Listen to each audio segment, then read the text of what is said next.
If you grew up in the Oklahoma public school system, chances are your sex education experience will sound like this. They brought a pastor in to teach us about AIDS, but it was the scare tactic. They're like, if you sleep with one person, then you slept with everyone that they've slept with. So it's like that. That is, if you even had a formal education.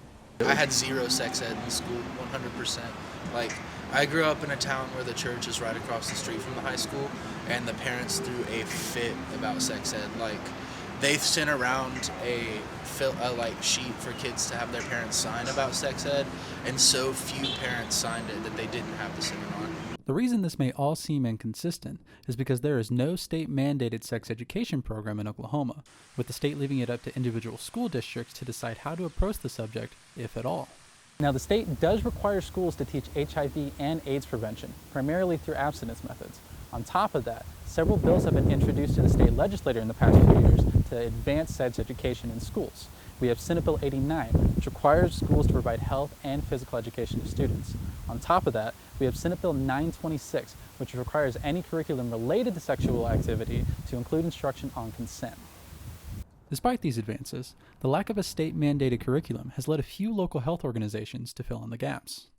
So Thrive is the backbone organizing agency behind a big collective impact movement that's grown to encompass 38 partner agencies and 89 individuals, all committed to one single change and goal, which is to reduce the teen birth rate an additional 25% by 2025. Even without a state-mandated sex ed curriculum, Thrive and its partners can actually use that to their advantage in some cases.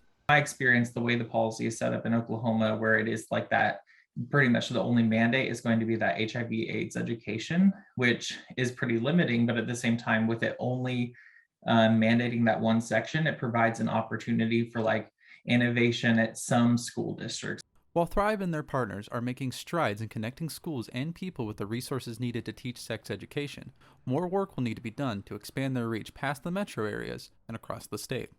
From Oklahoma City, I'm Ben Anderson, reporting for Studio Central.